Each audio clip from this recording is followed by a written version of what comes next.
Monsieur le Président, chers collègues, cette première délibération a 3 objets. Les ajustements du programme de l'opération Mon réseau grandit, la mise à jour du programme du mandat de maîtrise d'ouvrage délégué à BMA SPL et l'actualisation du coût de l'opération à l'issue des études d'avant-projet. Premièrement, les ajustements du programme de l'opération.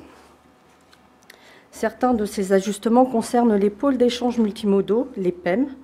Nous notons la création d'un shunt routier, des extensions d'emprise pour le covoiturage ou les parkings relais, des adaptations des bâtiments de service ou encore de nouveaux abris vélos sécurisés. Cela vient répondre à une partie des demandes issues de la concertation de 2021. À ce stade, ces suppléments ne sont pas chiffrés.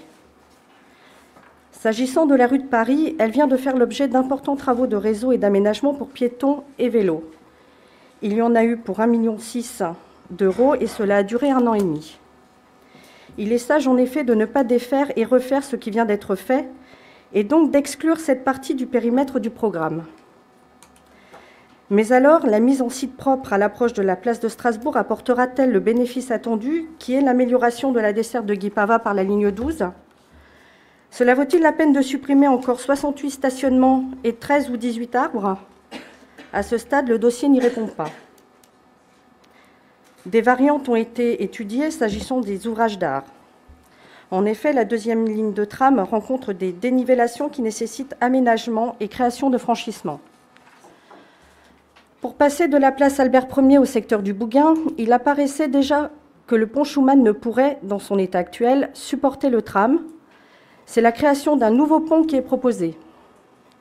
Une variante avec ce type d'ouvrage au Bannet a été étudiée, mais présenterait, dit le dossier, un surcoût de 90 à 100%, sans tenir compte du coût d'aménagement du giratoire existant. L'hypothèse du pont en biais ferait apparaître un surcoût d'environ 5 millions d'euros, indique également le dossier. Le facteur coût semble donc important dans ce choix de variante.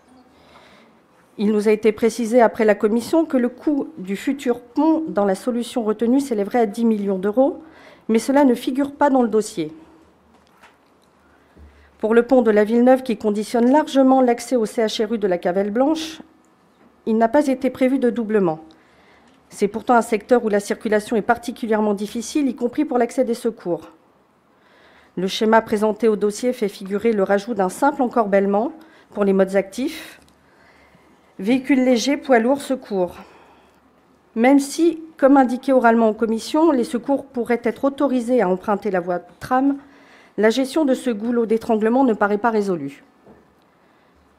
Quant à l'accès au CHU, si le choix de la variante basse a l'avantage de faciliter un prolongement ultérieur et d'éviter un ouvrage d'art, elle nécessitera des aménagements complémentaires comme des tapis roulants et ou ascenseurs et passerelles qui ne sont pas chiffrés à ce stade.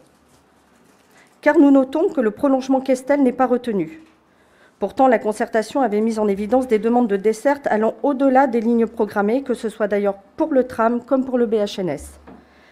L'expression spontanée des besoins de déplacement concerne de fait plus la périphérie que la ville de Brest.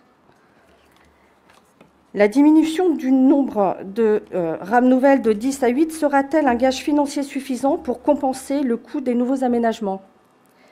Et quelles sont les contraintes en résultant en termes de gestion ? Cela reste à établir.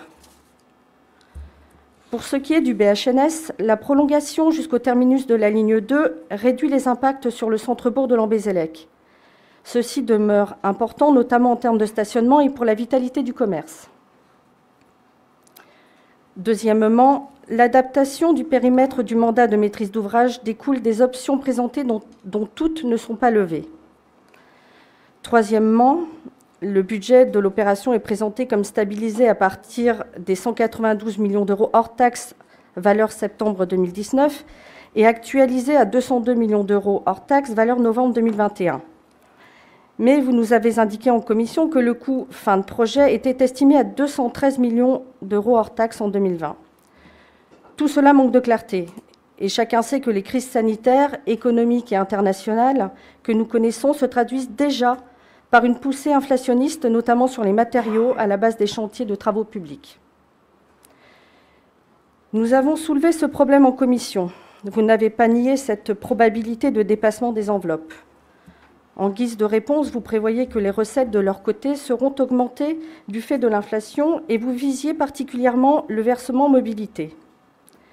Comme vous le savez, nous avons voté contre l'augmentation de 11% de cette taxe qui pèse sur les salaires. Le plus gros contribuable est le CHRU, dont la masse salariale dépend de l'indice de la fonction publique. On a entendu ces temps derniers beaucoup de généreuses intentions sur le pouvoir d'achat. Mais on ne peut se contenter d'espérer des évolutions plus favorables. Vous venez d'annoncer une modification impromptue du phasage, et donc nous devons disposer d'un cadrage financier sincère. Ce n'est pas le cas. Nous voterons contre ce rapport. Je vous remercie.